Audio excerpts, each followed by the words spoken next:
Nabi benar-benar memilih orang karena keahliannya, karena keilmuannya, karena skillnya, bukan karena nasabnya, bukan karena apa-apa, tapi ya memang full karena kemampuannya, plus karena kejujuran. Surat Fatihah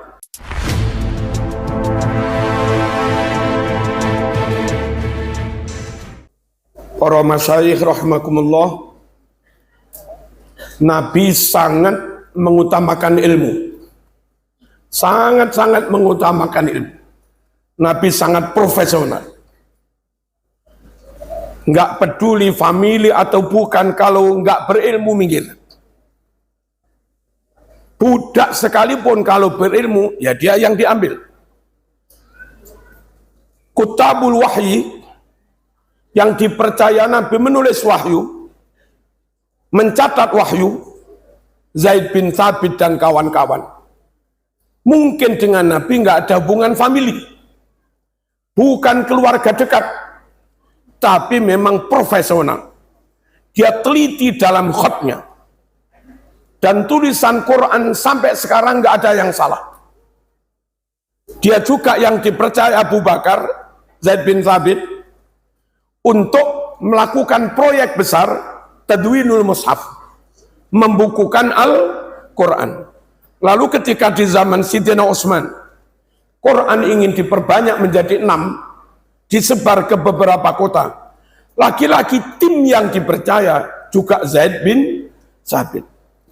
Bahwa tulisan Zaid bin Thabit, Mushaf Utsmani, 100% akurat, 100% valid, karena sampai sekarang Mushaf Utsmani yang dikutip jadi mushaf seluruh dunia ini, itu satu huruf pun nggak ada yang salah. Berkali-kali kami sampaikan, rumus angka saja di Quran Mushaf Utsmani, cara menulis bismillah langsung baksin tanpa ditulis alifnya, padahal aslinya biismillah, aslinya biismillah, tapi membaca maupun nulisnya langsung bismillah. Apa rahasianya? Ternyata rahasia menulis bismillah tanpa alif. Tapi kalau iqra bismi rabbika, alifnya masih ditulis. Bismillah itu ketika alif nggak ditulis, maka jumlah hurufnya 19. Jumlah surat Quran 114. Ditutup dengan surat An-Nas ayatnya 6. Jumlah huruf bismillah 19 kali 6 jumlah ayatnya surat An-Nas sama dengan 114 jumlah suratnya Al-Quran. Nggak ada yang selegenji, akurat banget. Nabi benar-benar memilih orang karena keahliannya, karena keilmuannya, karena skillnya, bukan karena nasabnya, bukan karena apa-apa, tapi ya memang full karena kemampuannya, plus karena kejujuran. Surat Fatihah Maliki dibaca panjang tanpa ditulis alifnya. Alifnya nggak ditulis, tapi bacanya panjang. Ternyata sirinya, jumlah huruf Fatihah kalau alifnya ditulis 153 huruf. Kalau alif nggak ditulis Maliki itu, jumlah hurufnya 152. 152 sama dengan 19 kali 8. 19 kali 8, 152. Dan Fatihah itu harus dibaca setiap rakaat. Kalau 17 rakaat ada satu aja rakaat kau nggak baca Fatihah, sholatmu nggak sah, kecuali jadi makmum masbuk, makmum yang telat. Fatihahnya nurut imam. Fatihah wajib dibaca, dan Fatihah menentukan sah tidaknya sholat. Salat menjadi kunci surga. Miftahul jannati as-salatu. Di kitab Ihya. Kunci surga itu salat. Dan jumlah pintu surga itu 8. 8 itu hasil 152. Jumlah huruf Fatihah dibagi 19. Jumlah hurufnya bismillah sama dengan 8. Dan 8 itu juga jumlah pintu surga. Miftahul jannati as-salatu. Allahumma shalli ala sayyidina Muhammad.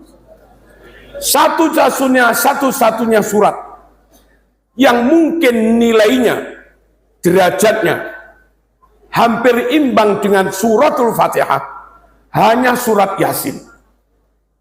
Meskipun dengan label beda. Fatihah dengan label Ummul Quran, Yasin dengan label Qalbul Quran. Jantungnya Quran, inti Quran Yasin. Induknya Quran surat Fatihah. Dua surat itu hampir sama. Ternyata juga ketemu di angka. Fatihah ayatnya 7. Surat Yasin diawali huruf ya dan sin.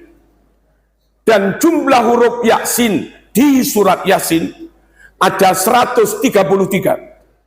133 sama dengan 19 kali 7. Pas. Halo. Yang terakhir agak godak-gadik maduk. Orang NU suka baca surat Toha. Biar anaknya nanti kalau lahir ganteng, niru Nabi Muhammad SAW. Atau surat Yusuf. Surat Toha diawali huruf Tok dan Ha. Mengapa? Ternyata jumlah huruf Tok dan Ha di surat Toha 171 huruf. Angka 171 sama dengan 19 kali 9. 9 bintangnya NU. Kalau ini udah atik mado ini. Luar biasa si Zaid bin Thabit. Menulis mushaf hurufnya nggak salah, khatnya nggak salah, sampai jumlahnya itu juga tidak salah. Nabi benar-benar mengedepankan ilmu, keahlian. Melarang kita merujuk mengembalikan sesuatu kepada yang bukan ahlinya. Idza wussidal amru ila ghairi ahli fantadiris sa'ah. Kalau suatu urusan diserahkan kepada yang bukan ahlinya, kata orang Malang bunyain nggak entos kau serai tugas, ya mesti rusaklah kiamat. Tunggu kiamatnya. Nah, kita semua NU Darussalam harus tiru sunnah ini, kedepankan ilmu. Kalau kita punya penyakit, maaf harus bolo. Yang nggak bolo, pinter kayak apapun, uang harus bolo. Yang nggak bolo, pinter kayak apapun, uang. Itu sudah tanda-tanda kiamat. Fantadiris, kalau sampai NU misalnya, kader yang top banyak dibuang karena dianggap bukan boloni. Sementara Al-Irsyad merekrut kader yang top. Syiah Ijabi merekrut kader top. Muhammadiyah merekrut kader top. Partai beda nggak masalah. Bolo partai sana nggak masalah. Asal Muhammadiyah bolo. Sementara di NU Gus Enjang buat duduk bolo.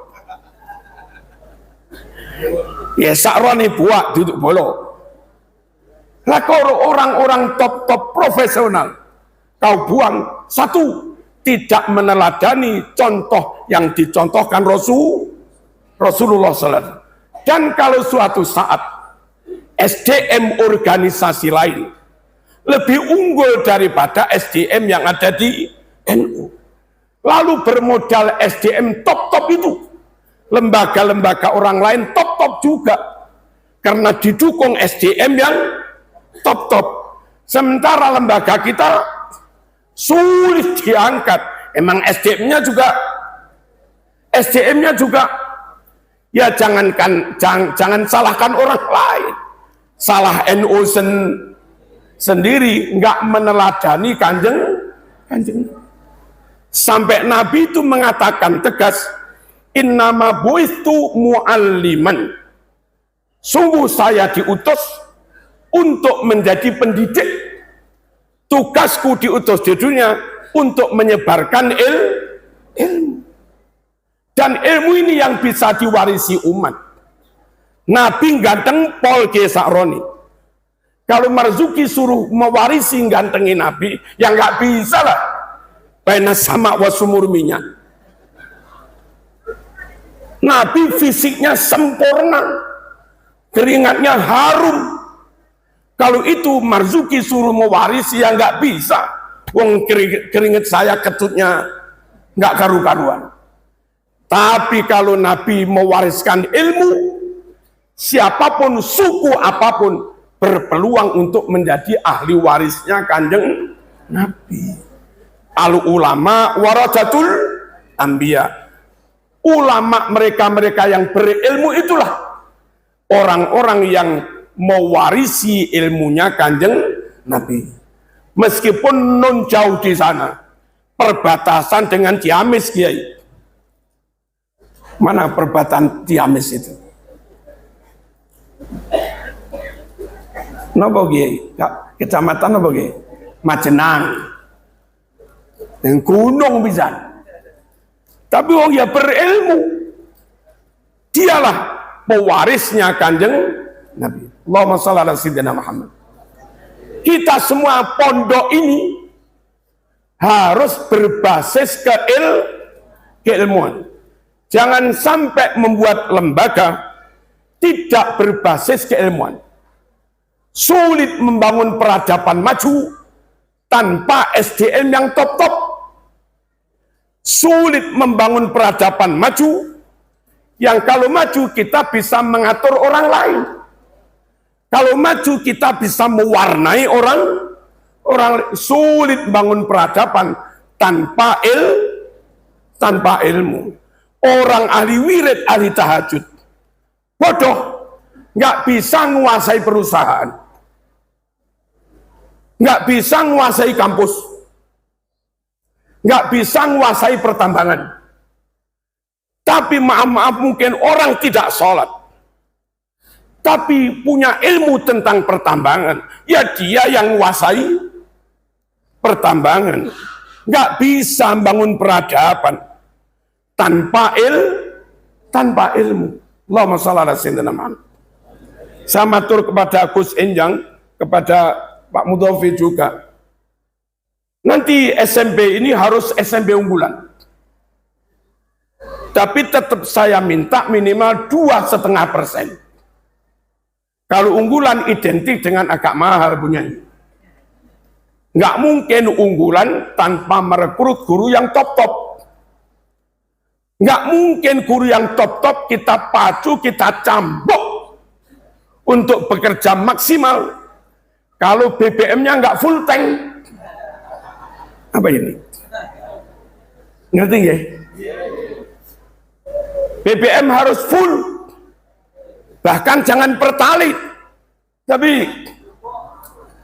apa? Ya pertamak lah. Harus digaji cukup. Guru SMP sini rekrut yang IP-nya 38 ke atas, berkepribadian baik, berintegritas, tidak mencela-mencele, tidak berpikir ambivalen, lurus, konsisten, konsekuen, tentu ahlus sunnah wal jamaah. Kalau bahasa Inggris harus top, kalau fisika harus top, kalau kimia harus top, dengan SDM begitu, dan diisi bensin cukup. Minimal syahriahnya alal aqal salasah.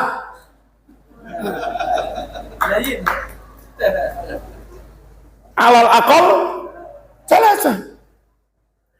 Nah, suasana kelasnya ber-AC.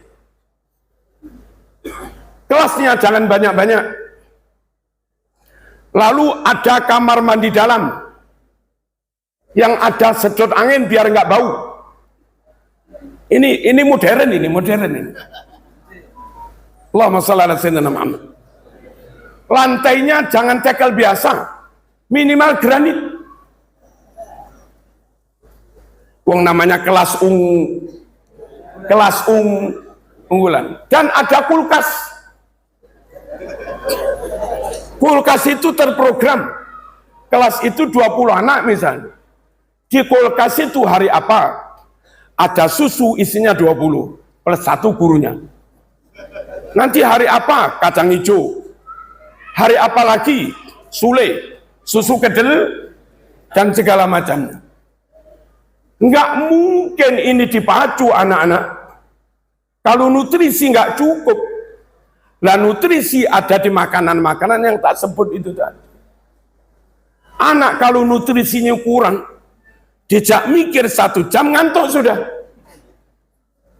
Tapi kalau nutrisi cukup, mau diajak kajian 2 jam ya melek saja. Memang nggak mungkin kita pengennya top tanpa gizi cukup. Allahumma shalli ala sayyidina Muhammad.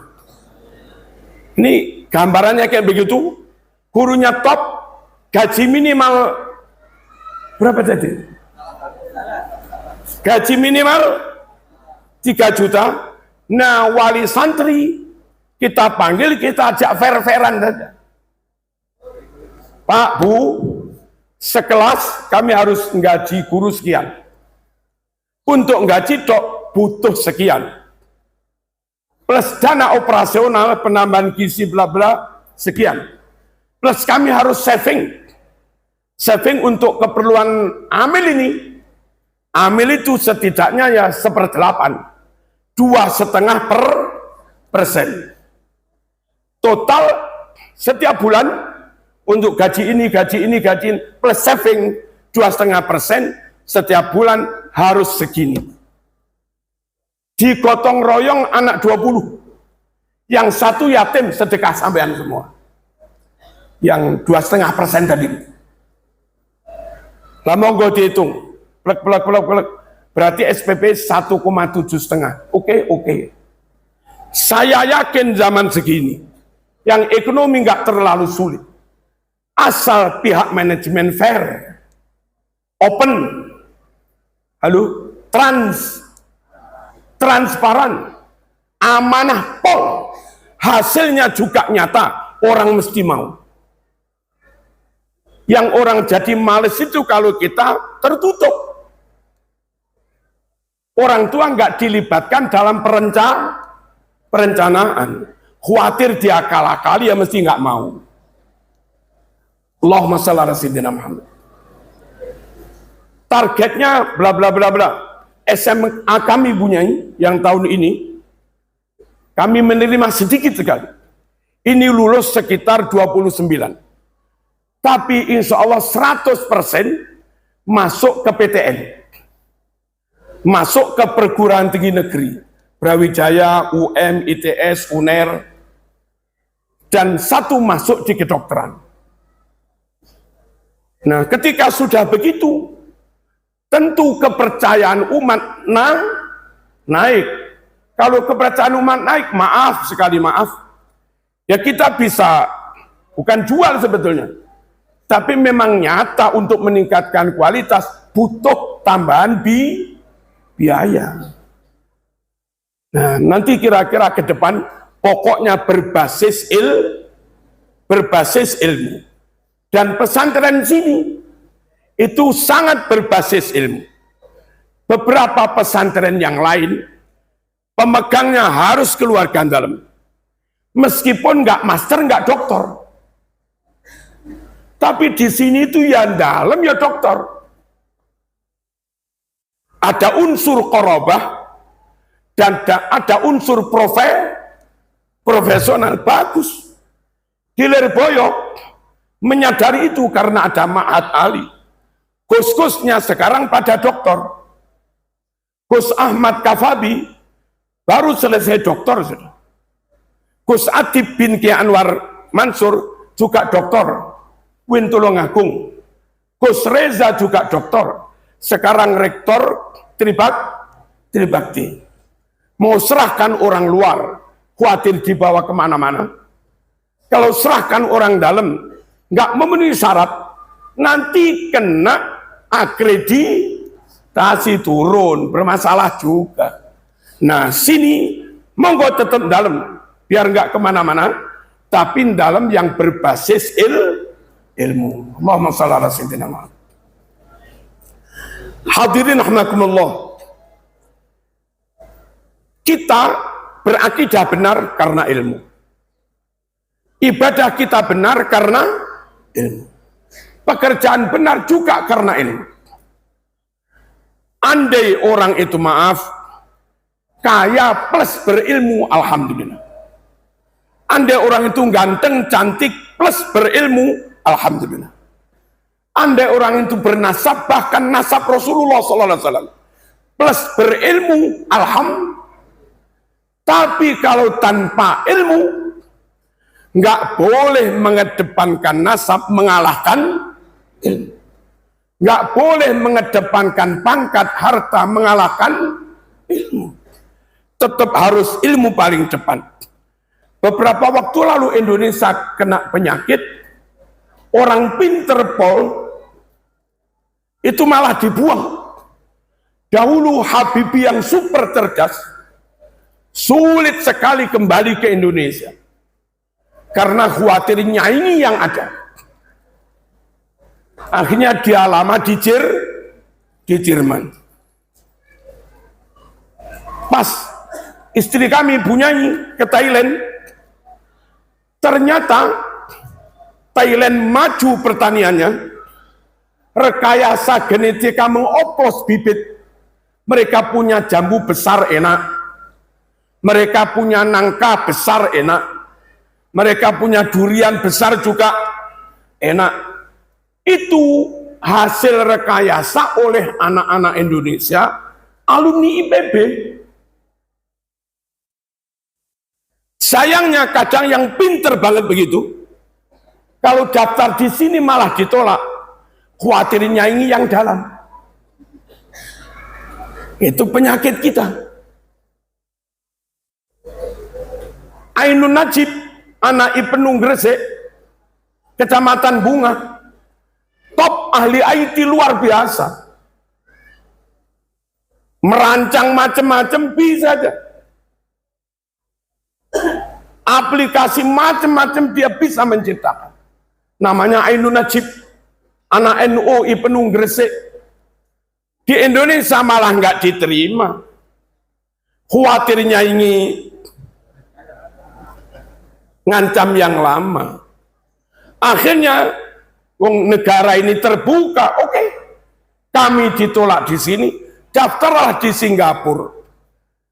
Orang Singapura, Indosat cerdas. Ada anak pinter banget, ambil. Dan bisa bikin macam-macam sudah. Si Ainun ini kerja untuk Singapura. Indosat servernya di Singapura. Setiap hari kita beli paketan, itu sekian persen duitnya lari ke Singapura. Kali jutaan pengguna.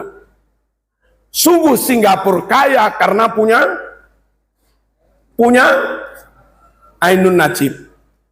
Bodohnya kita, orang pinter malah kita buang, khawatir menyaingi. Semoga kita nggak punya penyakit itu. Darussalam nggak boleh punya penyakit itu. Nahdlatul Ulama nggak boleh punya penyakit itu. Kalau kemarin sedikit agak terjangkit penyakit itu, semoga lekas sembuh. Allahumma shalli ala sayyidina Muhammad. Bahaya, bahaya. UIN negara membiayainya sama. Tapi ada UIN level atas, ada UIN level tengah, ada UIN level bawah. Bukan karena beda fasilitas, bukan karena beda bangunan, bukan karena beda biaya atau anggaran, tapi beda kualitas dosen. Siapapun yang merekrut mengajak orang-orang yang berilmu, maka dialah yang akan menjadi maju. Allahumma shalli ala sayyidina Muhammad. Jamaah kami di Malang, ada yang dulu di Poltek Malang, lalu ambil di S2 Korea, itu mampu menemukan alat untuk menangkap tokoh Syamsiyah, energi listrik, tanpa harus pakai panel-panel, cukup pakai kertas kayak hitam. Biasanya untuk foto itu apa namanya itu? Film, kertas film. Kami nggak tahu modelnya. Pakai itu tok mampu menangkap sinar matahari, dan dari itu karena mampu menyimpan sinar, malam dibuat nyalakan lampu bisa. Di mana dia sekarang? Diambil Swedia. Di sini ngurus hak paten sulit. Mesti oyo-oyoan, ini orangnya siapa? Nanti gitu sih. Kita itu punya penyakit kayak begitu. Halo. Ayo kalau benar-benar meneladani Hadratus Syekh, meneladani Nabi, sungguh benar-benar beliau mengutamakan ilmu. Saya lihat almarhum ambil menantu Enjang. Kita lihat juga nggak terlalu ganteng ya, Enjang. Desa lagi, batuknya nonong lagi. Tapi tetap saja diambil oleh kiai karena keilmuannya. Ini teman kami yang dari Sumatera ini, yang nggak terlalu ganteng juga, tapi berilmu plus bisa silat. Ambil juga. Nah kita nanti kalau nyari mantu, ya gitu aja lah. Pokoknya pinter, sehat, berakhlak, udah ambil. Ganteng alhamdulillah, tidak jelek alhamdulillah. Apa itu tadi? Keliru ngomong. Ganteng alhamdulillah, tidak jelek juga, pokoknya utamakan ilmu. Beberapa pondok yang ambil menantu kena penyakit hubbud dunya, santri pinter alim sudah bisa balah ihya, hanya karena melarat nggak diterima jadi menantu. Dia pilih ambil menantu yang kaya, tapi nggak bisa ngaji. Ketika mbah yainya wafat, anaknya kebetulan nggak siap, menantunya pun nggak bisa, ya pondoknya ikut almarhum. Kiainya mati, pondoknya ikut mati. Sungguh Darussalam itu mbah yai kapundut, pondok jalan. Karena anak siap, menantu juga siap. Pokoknya ilmu. Lirboyo eksis terus, anaknya alim, menantunya juga alim. Lirboyo itu ambil menantu nggak harus kaya, pokoknya alim. Yang tak ambil menantu Gus Ilmi, itu anak seorang janda Surabaya, yang tak lihat bukan kaya atau nggak kaya, tapi memang pinter baca kitab. Pokoknya rumusnya ilmu, insya Allah lanjut. Tapi kalau sudah rumusnya pakai calon DPR, siapa yang dibeli? Fulan, dia hafid Quran, dia master Al-Azhar, sangat mumpuni di bidangnya, karakternya luar biasa, kiprahnya luar biasa. Udah, itu aja yang dipilih. Kalau kita milihnya karena faktor ilmu, ya majulah punya DPR top-top. Tapi kalau yang dipilih karena bayar, di Jember itu ada Pak Lurah, koordinatornya maling, ketuanya maling, itu menang pilihan jadi lurah. Entah dia di gimana dia kok dapat SKTK juga dari kepolisian. Wong ketuanya maling. Dan karena ketua maling duitnya banyak, wong setoran. Halo, ya rusak mas kampungnya. Wong lurahnya ketuanya maling. Pokok hubbud dunya ra'su kulli khati'atin. Kalau sudah gila sama harta, kedonyan mengalahkan ilmu, kedonyan mengalahkan prinsip akidah, kedonyan mengalahkan akhlak. Oh, udah. Hubbud dunya ra'su kulli, semua kebobrokan, kesalahan itu terjadi karena hubbud dunia. Allahumma shalli ala sayyidina Muhammad. Pejabat sudah digaji cukup, masih juga korupsi. Itu ya karena hubbud dunia. Beberapa guru kalau diatur cukup, sertifikasi dinikmati, disyukuri, diatur duit cukup. Cuma karena kurang, karena hubbud dunia. Sekarang di Jawa Timur banyak guru kurang fokus di bidang taklimnya. Yang dipikir itu berkas, yang dipikir itu pelaporan, sehingga kurang peduli terhadap taklimnya. Akhirnya anak-anak kurang pinter karena guru mikir pemberkasan. Pokoknya yang dipikir gimana naik, gimana memenuhi itu. Harus ngajar berapa itu. Yang dipikir itu. Akhirnya kualitas pengajarannya menurun. Dan anehnya ketika akan ujian, itu dibuat tim sukses, bukan tim sukses pengayaan materi. Ada program intensif mukatsaf, bukan, tapi tim sukses kong kali kong dengan sekolah lain. Anak-anak kita ujiannya sekolah sana, anak-anak sana ujiannya sekolah sana, anak sana ujiannya sekolah sini. Tahu mereka antar guru. Mohon ya, yang sana tolong agak merem dikit-dikit. Ya, kami agak merem dikit-dikit. Ya, namanya juga menjaga, tapi nggak terlalu dijaga. Anak-anak nyontek. Secara zahir lulus, iya.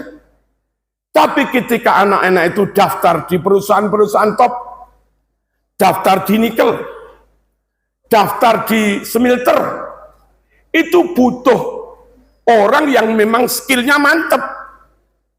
Daftar di privat, nggak sembarang pelamar diterima. Itu butuh orang yang skillnya luar biasa. Apa yang terjadi? Di Malang ada kampus top, itu kena blacklist dari banyak perusahaan. Alumni dari kampus itu nilainya top-top. Tapi ketika kerja di situ, kinerjanya tidak baik. Berarti dulu nilainya ngaji, ngarang biji. Nilai 3, nilai 3 plus, nilai A plus, itu tidak menggambarkan kemampuan yang sebenarnya. Ketahuannya pas kerja, loh, IP-mu setinggi itu kok kemampuan kayak begitu. Berarti di kampus ada manipulasi. Kelihatan berilmu tapi nggak berilmu. Tetap saja kana yakunu konangan. Akhirnya kena blacklist. Kampus itu terus jumlah mahasiswanya ya turun karena nggak dipercaya lagi. Pokoknya man arada dunya fa'alaihi bil ilmi wa man aradal akhirah fa'alaihi bil ilmi wa man aradahuma fa'alaihi bil ilmi. Pengen sukses dunia, ilmu. Sukses akhirat, ilmu. Sukses dua-duanya, ilmu. Dan ke depan, monggo kita persiapkan generasi kader SDM yang benar-benar berakhlakul karimah, ber-NKRI harga mati, nasionalis sejati, sehat, zahiran wabatinan, plus benar-benar pinter. Kalau yang disediakan sini, yang kayak saya gambarkan itu, maka 20 tahun dari sekarang akan ada doktor-doktor alumni sini luar biasa. Mereka lah nanti yang akan jadi staf ahli. Mereka lah nanti yang akan jadi menteri. Mereka lah nanti yang akan jadi dosen, jadi dekan, jadi doktor, jadi apalah, di Unsud, di UIN dan di mana-mana. Selagi kita yang menang dalam berlomba-lomba menyediakan SDM kita lebih unggul dari yang lain, maka ke depan yang megang pos-pos penting ya tetap dari kaum kita Muslim, Ahlus Sunnah wal Jamaah, NKRI harga mati. Kalau sampai kita kalah bersaing di dalam SDM dan kualitas, maka ketika para dosen diunsut orang lain, ya jangan menangis. Memang kita kalah kualitas. Dan ketika yang terekrut orang lain, lalu setelah 20 tahun, dekannya mereka, rektornya mereka, emang mereka juga lebih bermutu. Pokoknya harus kadang pakai lobby-lobby itu bisa. Kurang pinter dikit di lobby-lobby masuk. Kurang pinter dikit di lobby masuk. Apalagi yang ngelobi kiai gede, menterinya ya sungkan. Akhirnya kepaksa diterima, tapi kemampuan di bawah standar. Nah, dengan orang-orang kayak begitu itu loh, akhirnya negara itu sulit maju. Wong kadang rapat saja main game ya. Rapat DPR penting itu loh, main game, video callan dengan siapa, payah. Allahumma shalli ala sayyidina Muhammad. Saya beberapa kali di Palu, terus di Morowali, di sana ada smelter nikel. Perusahaan ini terpaksa ambil tenaga dari Cina, sekitar 30.000 dari Cina. Dan kita nggak boleh menyalahkan mereka. Perusahaan ini harus standar ISO. SIO itu apa namanya? ISO ya? Supaya kualitas ekspornya diterima kemana-mana. Untuk punya produk yang kualitas ekspor, maka harus dikerjakan oleh karyawan SDM yang terlatih. Lah di Indonesia masih jarang anak-anak alumni SMK atau Poltek dengan kualitas skill yang mereka harapkan sesuai dengan standar mereka. Akhirnya mereka terima orang asing. Dan ketika mereka terima orang asing, terus dinarasikan seakan-akan, wah, awas Cina komunis PKI, awas Cina komunis PKI. Salah kita. Ada penambangan nikel luar biasa, ada smelter nikel luar biasa. Kenapa kita nggak membuat SMA smelter? Kok SMA? Nggak membuat SMK smelter? Harusnya sudah beberapa tahun sebelum itu Indonesia sudah membuat kurikulum SMK Prodi Smelter. SMK kok Prodi? Apa kalau SMK itu namanya? Jurusan. SMK jurusan nikel, SMK jurusan emas, SMK jurusan apalah. Kita nggak punya SMK itu. Cina punya. Akhirnya SDM-nya banyak diambil dari kita, kalah karena juga kalah di bidang ilmu. Allahumma shalli ala sayyidina. Belum lama ini saya bermalam di hotel sekitar Demak. Hotel yang kebetulan agak murah ini. Isinya hampir full karyawan Cina. Agak sedikit bahasa Inggris bisa dikit-dikit, saya tanya, di mana zaman bekerja? Di Batang. Batangi proyeknya Indonesia. Proyek Presiden Jokowi itu. Tapi toh nggak bisa menolak karyawan asing. Karena bidang-bidang tertentu butuh skill tertentu. Yang Indonesia belum punya. Pokoknya harus ilmu. Anak-anak sini, ini anak-anak mana ini? Yang belakang ini. Kuliah apa? Oh, kuliah, tak kira SMA.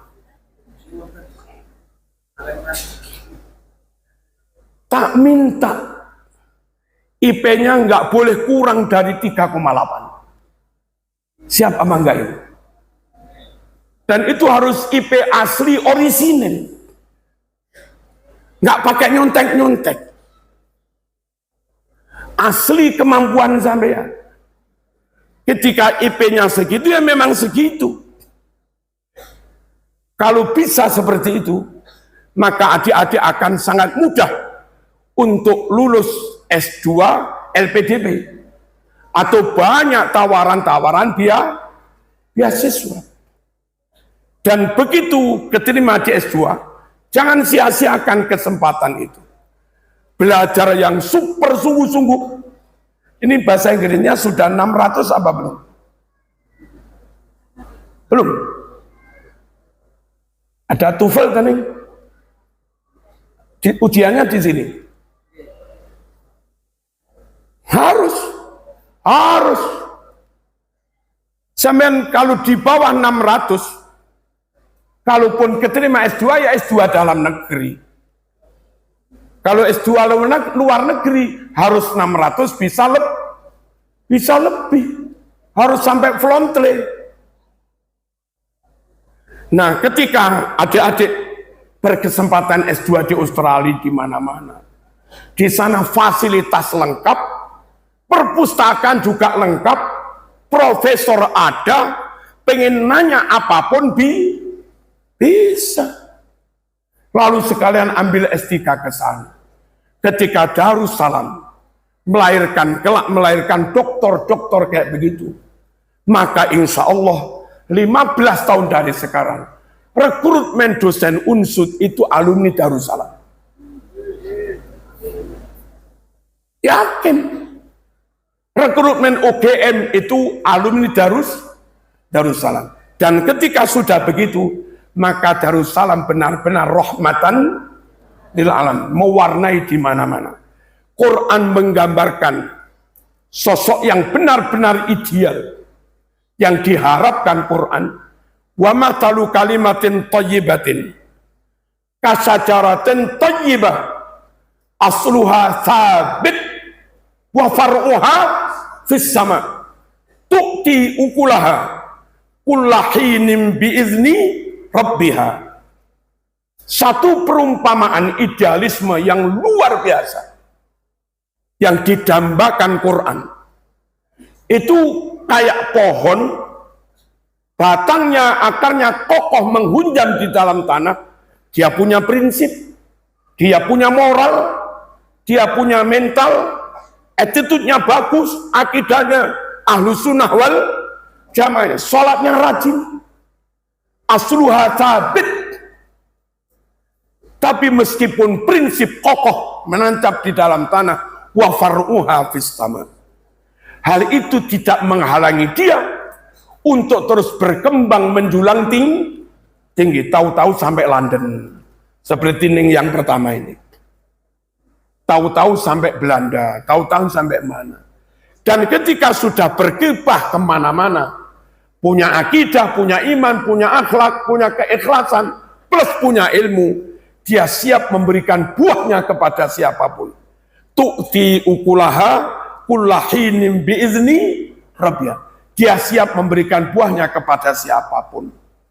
Saya tadi ngomong ke Gus Enjang, ini suatu saat sini perlu bikin semacam bimbel.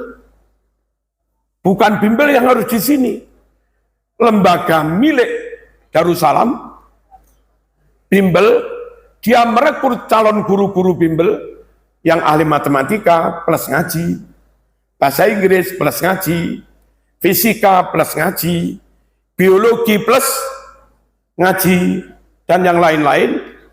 Lalu kita profil, kita unggah, kita umumkan ke masyarakat, masyarakat yang butuh layanan privat, Darussalam siap ngirim. Yang dikirim anak-anak yang akhlaknya bagus dan pinter, sehingga pengguna jasa itu puas. Privat dari fulan mong iso matematika tok, tapi privat dari Darussalam matematika top, akhlaknya top, ngajinya juga top. Perlu ada semacam apalah, nggak tahu namanya. Jadi ini menseleksi, merekrut, menseleksi, lalu memasarkan juga. Nah, sekaligus karena kita profesional, ya ada harganya. Nggak apa-apa. Sekali pertemuan alal akal 50 misalnya. Kalau di Malang yang agak profesional 100 sekali pertemuan. Dan itu laris karena imbang dengan hasil. Terus pihak manajemen pakai rumusnya Asnaf 8 punya. Amil itu berhak 1/8, 12,5%. Nah, mereka yang nyun sewu dapat bisaroh dari masing-masing titik, itu mereka bayarnya pakai transfer langsung ke pihak manajemen. Manajemen motong 12,5% haknya amil. Di sini dilayani keilmuannya, sampai yang di rumah-rumah pun juga dilayani keilmuannya. Pendek kata, nggak ada titik yang terlepas dari Darussalam, dan tetap dengan ciri berilmu dan berakhlak. Yang terakhir, Allahumma shalli ala sayyidina Muhammad. Yang dicontohkan Kiai Hariri Sofa bukan hanya semangat ilmu, tapi juga akhlakul karimah. Saya sangat tahu beliau, tawaduknya luar biasa. Saya ini tentu jauh lebih muda, tapi karena kontaknya beliau ngantar putranya ke saya, atau nyambangi, yang lebih sepuh, lebih alim, beliau tetap bersikap kami sebagai wali santri. Sowan kepada gurunya anak saya. Harusnya saya yang cium tangan, karena lebih sepuh, lebih alim. Tapi beliau tetap saja pakai tawaduk, pakai andap asor. Sungguh pinter tanpa ilmu, pinter tanpa akhlak, tanpa adab, orang muak. Tapi adab tanpa ilmu, orang juga tertipu. Yang sempurna ya adab, ya ilmu, ya adab. Ada orang pinter banget, tapi cacat moral di tengah-tengah masyarakat. Saya yakin nggak dipakai khutbah Jumat. Ada orang pinter banget alim, tapi ketahuan bayar, maru nggak bayar. Nggak kira dia suruh jadi imam. Orang dipercaya dan akhirnya kangge di tengah-tengah umat, ilmunya manfaat barokah. itu nggak hanya bermodal pinter, tapi juga berakhlak, nggak punya cacat moral. Mohon anak-anak Darussalam, meskipun nggak ada siapa-siapa, jangan pernah curang. Meskipun nggak ada siapa-siapa, jangan pernah nyolong. Pastikan makan bayar, di warung bayar, ada pengawas atau tidak, jangan langgar aturan. Sampai mondok di sini 4 tahun, 5 tahun. Selama 5 tahun, sip, nggak punya cacat moral. Khidmahnya kendalam luar biasa. Bosonya luar biasa. Adabnya juga luar biasa. Nah, kebetulan tamat, ngelamar di sini. Begitu ngelamar ngadep Bunyai, kesan Bunyai, wow kowe tondok, yang ada di Bunyai ini akhlaknya luar biasa, khidmahnya luar biasa. Bunyai nggak berpikir banyak, ya nak ngajar kene nak. Tapi lek neng kene tahu konangan nyolong, tahu konangan gendaan akhirnya digundul. Cacat moral pas mondok di sini. Lari ke luar negeri, tamat S2, pinter, IP 4,00, ngelamar di sini. Begitu ngelamar, tahu yang ngelamar sampean, itu nggak dilihat nilainya 4 atau apa, ini nyolongan. Buyar sudah, habis masa depanmu. Jangan kau bunuh masa depanmu dengan cacat moral. Allahumma shalli ala sayyidina Muhammad. Siap apa enggak ini? Siap mbak ini? Siap ya? Harus. Akhlaknya baik, andap asor, terus ojo kemayu. Apa kemayu? Apa? Dia melihat Bunyai tampilnya juga biasa. Ning Hilya, Ning Nelly, semua tampilnya juga biasa, nggak aneh-aneh. Gus tampilnya juga biasa. Ya santri nggak usah lah glowing.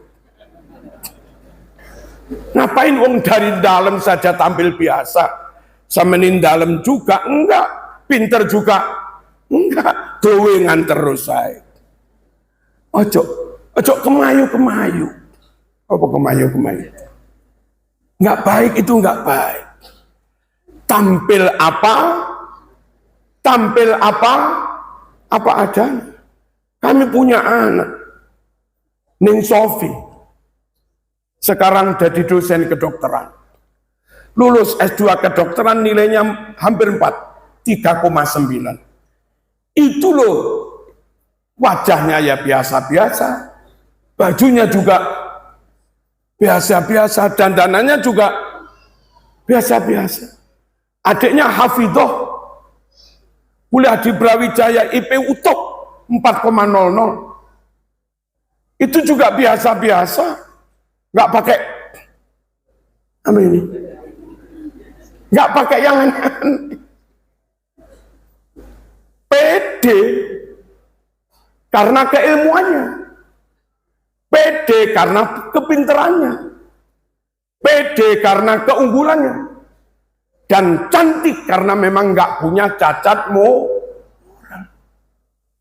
Kalau zaman bodoh punya cacat moral, meskipun gelang 15, belum, ya tetap jelek, nggak jadi cantik. Sekali lagi, jangan rusak masa depanmu dengan melakukan sesuatu yang membuat kamu cacat moral. Di suatu kampus sekarang lagi ada salah satu dosen yang diproses untuk dipecat kiai. Bukan karena kurang pinter,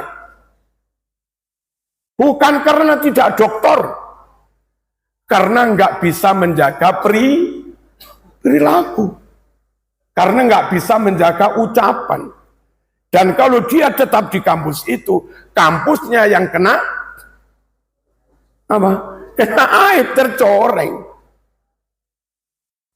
Semoga seluruh keluarga besar Darussalam benar-benar bisa menjaga ilmu, benar-benar bisa menjaga agama, benar-benar bisa menjaga akhlakul karimah, dan jangan pernah putus dengan almarhum. Siapapun yang ngimami, jangan lupa sebelum Fatihah ila hadrati almarhum. Siapapun yang pas ngimami pada malam Jumat, Kamis malam Jumat pada maghrib, langsung pimpin tahlil untuk berkirim kepada almarhum. Asal kita santri tetap punya hubungan batin dengan guru, yakin dengan guru, mantap dengan guru, pasti derajatmu akan tinggi juga. Tapi kalau sudah meremehkan guru, meragukan guru, apalagi menghina guru, pasti jatuh. Rumusnya begitu kok. Idil fatah hasba tiqatihi rufi wa kullu man lam ya'taqid lam yantafi. Anak muda kader setinggi apa derajatnya diangkat Allah, ya sejauh mana dia punya keyakinan kepada gurunya. Nah, kepada gurunya udah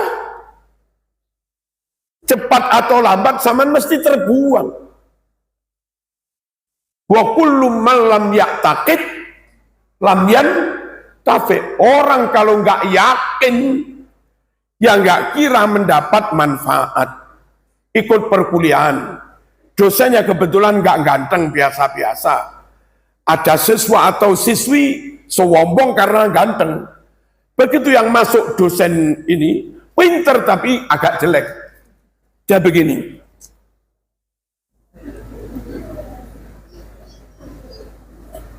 Selama perkuliahan nggak mendengarkan, nggak memperhatikan, dia gitu terus. Sejam selesai dapat ilmu apa enggak? Anak ini dapat ilmu apa enggak? Ya enggak dapat, enggak memperhatikan. Tapi yang andap asor adab yakin duduk di depan, full 1 jam materi terserap semua.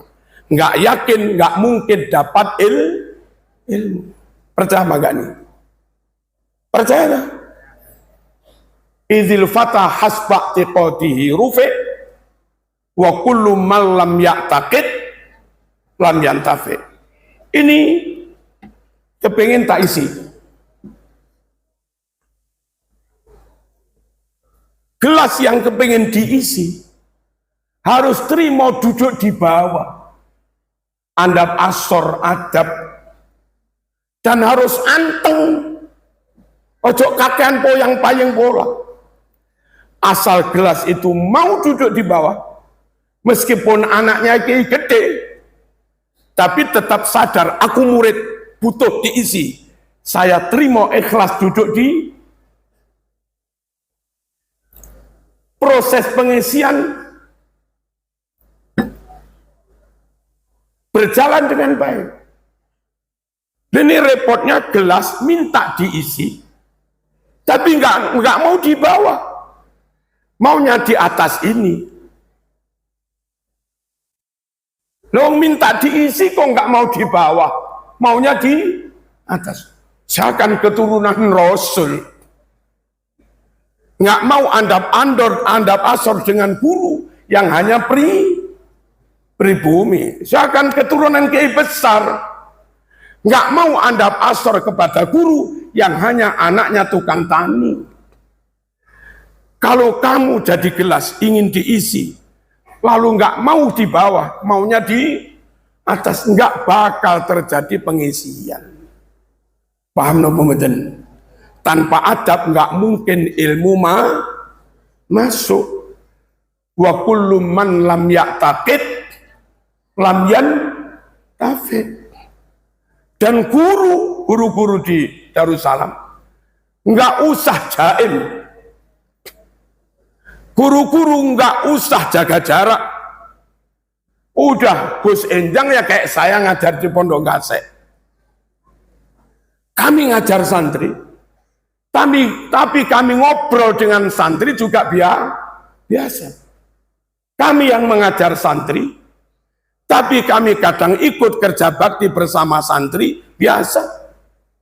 Kami ngajar santri, tapi sesekali mangan talaman bersama santri juga biasa.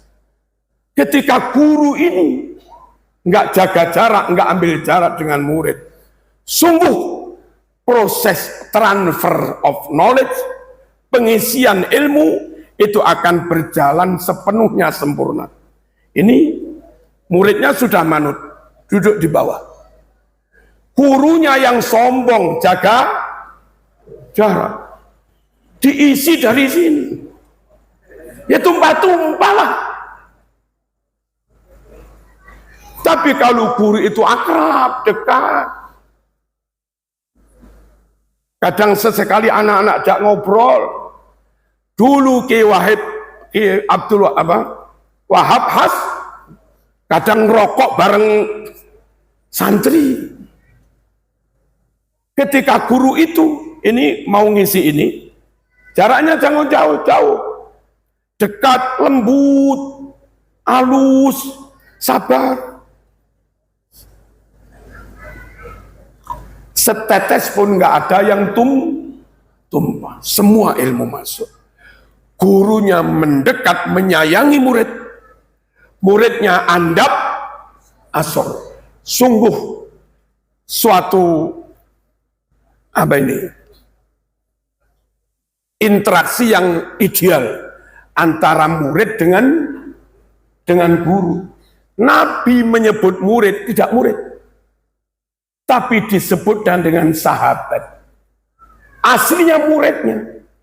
Nabi guru di atas, sahabat muridnya di bawah. Tapi dalam pergaulan sehari-hari, mereka seperti teman biasa. Sehingga proses belajar mengajar antara Nabi dan sahabat, itu mirip-mirip tutor sebaya saja. Sehingga mereka nanya nggak sungkan, nggak paham nanya nggak sungkan. Wong kayak kepada temannya, hasilnya maksimal.